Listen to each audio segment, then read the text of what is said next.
Okay, if I get the smudge tool, I can click and drag and it will drag some of the white in there. Or I can click and drag and it will drag some of that black across, and that will allow us to see some of that area. Okay? Alright, so let's go in and we're going to paint this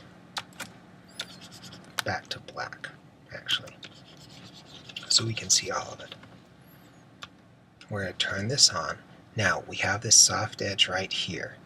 So I'm going to get a soft feathered brush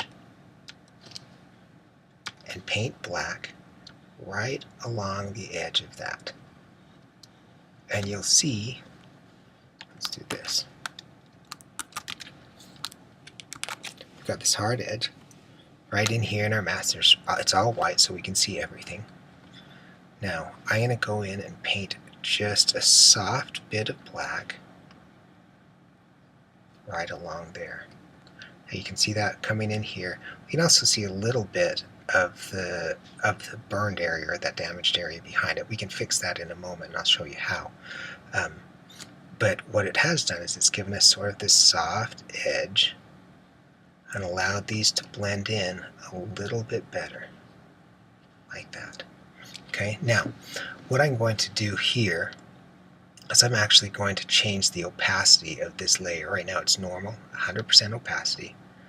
I'm going to lighten that up a little bit so I can see where it is that I'm working. And now I can kind of come around the edge of this.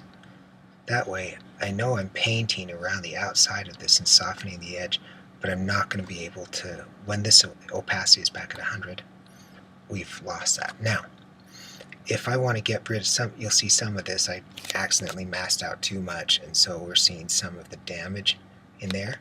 Well, I can just change that back to white, and I can come in and paint right over the top of that, and it will hide that little area right there. And so I'm just allowed to paint white, and that will make that all disappear again for me. Okay? So that gives me that soft edge. Now you may want to rewind this and watch it again because this is sort of a tricky part. I'd recommend that you do that. Once we've done all this and we want to apply this mask, we can drag it to the trash and hit apply. We can delete it, cancel it, or apply it. In this case I want to apply it. What that does is it gets rid of all of those pixels and all of that information around there so that it still remains the image, just without the extra memory that's associated with holding on to that extra layer, because that takes up a little bit of memory in there. And then when that's done, you'll just go here and we're going to merge down, and that will drop that down into there so that now that's all one piece again. Okay. Now let's come over here.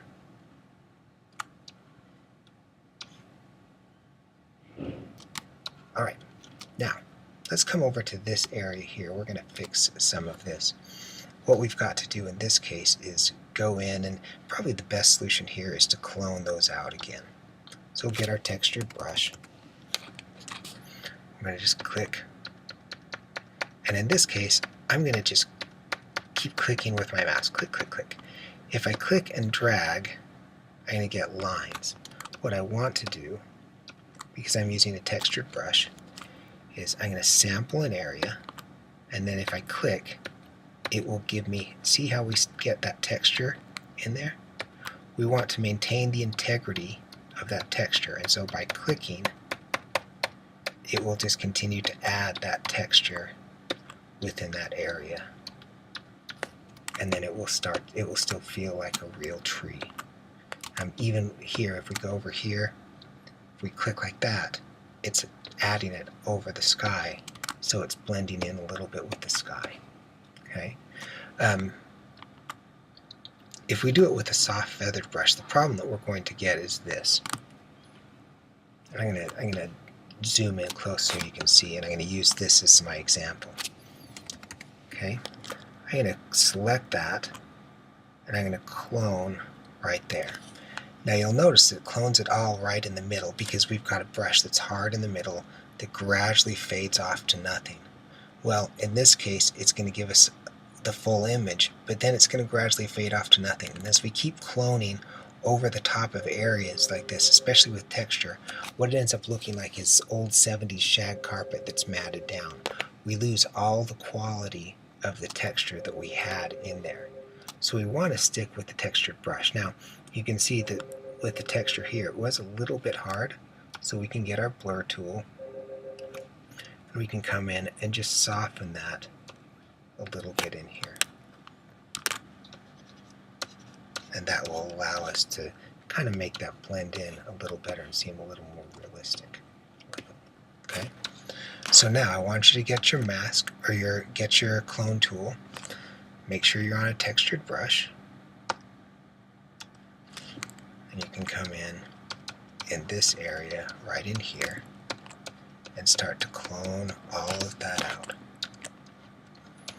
So when you've got that, I want you to clone this area here, fix this, maybe this scratch right there, these sort of little things. When you've got that, come back and we're going to work on a couple other areas and make this photo a little bit better. So go on and do that, and we'll see you in a minute.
Okay, welcome back. You should have all of that area fixed. Hopefully it's looking great and you're happy with it and happy with what's going on. Now let's examine this a little bit. Notice how this middle part right here is a little bit lighter than the areas right here. We want to make that maybe just a little more consistent with the whole image. Either lighten up this area. Notice this is a little more red here. This is a little less so here. So what we're going to do is go in and make some changes. Now one thing we could do is simply get our burn tool. That's this right here. And in this case we want that to blend in gradually, so we're going to get a brush that has a soft edge, but in this case I'm going to hit that right bracket and make it huge. Now my exposure is going to be light, maybe 10%, and it's going to be just the midtones, and I'm just going to come down through here and darken that area up a little bit. And that will darken it and maybe make it a little more consistent. That's one way that we can solve it. And we can come over in here and make this area a little darker, and make our brush smaller so that we can change certain areas and just deepen them up a little bit so that it seems a little more consistent. That's one way we can solve it. Now, that's a case where I've done a good job, or a reasonable job, of getting it to be fairly consistent, but you'll notice that we still have a little more red over here than we do over here. And this actually, I think, still needs to be a little darker, so I'm going to darken up just a tiny bit more. Okay. Alright. We want this all to be consistent. In this case, what we're going to do is put what we call an adjustment layer on it. What it will do is it will go in and it will allow us to change these colors and maybe make them a little more consistent. Okay. There are two ways that you can do this. You can go in and adjust it. For example, if I go to Image, Adjustments, and go to hue and saturation, and I can change overall my hue of things, so maybe it's a little more red, or it's a little less so, a little more green, or very blue, or purple, or whatever. Okay, in this case I want it to be a little bit like that, but the problem that we face in doing that is that it also changes this area as well, so it's still even dramatically different than what we have going on here. It's also static. Once I've changed that, I'm stuck with the results of it. So as a rule, I'm not going to use that. Instead, I'm going to use, what I'm going to do is come over and add an adjustment layer. I'm going to click here and go to hue and saturation. It says there's not enough room. I'm not going to worry about that. It's just saying there's not enough room to be able to see the title. So I like to keep my things fairly small. But all right, now it's going to give me a panel or a palette called the Adjustments palette. And double click on that. And then what I can do is move this around until it gets to be a little more consistent with my overall color. Now remember how we talked about this being more red as a result? Well, we've seen this before. This is a mask layer. Now it worked to mask out some of the image. It will also work to mask out some of that adjustment layer. So I can get my paintbrush. I'm going to make it, in this case, a fairly large brush. And my opacity, I'm going to drop down quite low so I can build up color. What I'm going to do is come in and paint over some of this. And you can see right here that we're starting to build a little bit of tone. And what that does is it hides some of that adjustment that was made so that we get a little more consistency as far as the color. We'll zoom in a little bit and take a look at it, and that looks pretty good. This over here seems a little green to me, so I can always create another adjustment layer, and we can make that more red, or we can pull out some of that green. In fact, let's do that. I'm going to create another adjustment layer. We'll go to hue and saturation, and in this case we're going to pull out some of that green. Let's see here. Try to get it more like that. Now, it's way, way, way red here now.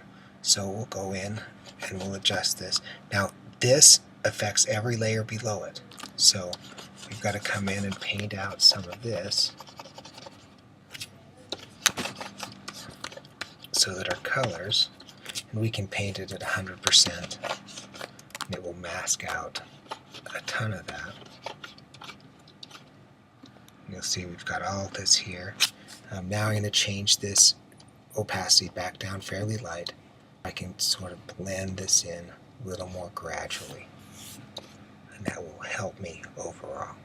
Okay. Then finally, maybe to get that last little bit, so we have our darks a little darker and our lights a little lighter, I can create one more adjustment layer.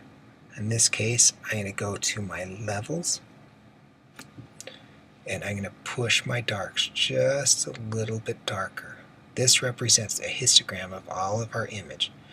This represents the dark. So you can see there isn't anything that's really 100% dark. Most of our colors are in the midtones. Then we've got a lot of highlights, but nothing that's totally white. So I'm going to drag this in just a little bit so that the darkest areas of our image are closest to a dark spectrum.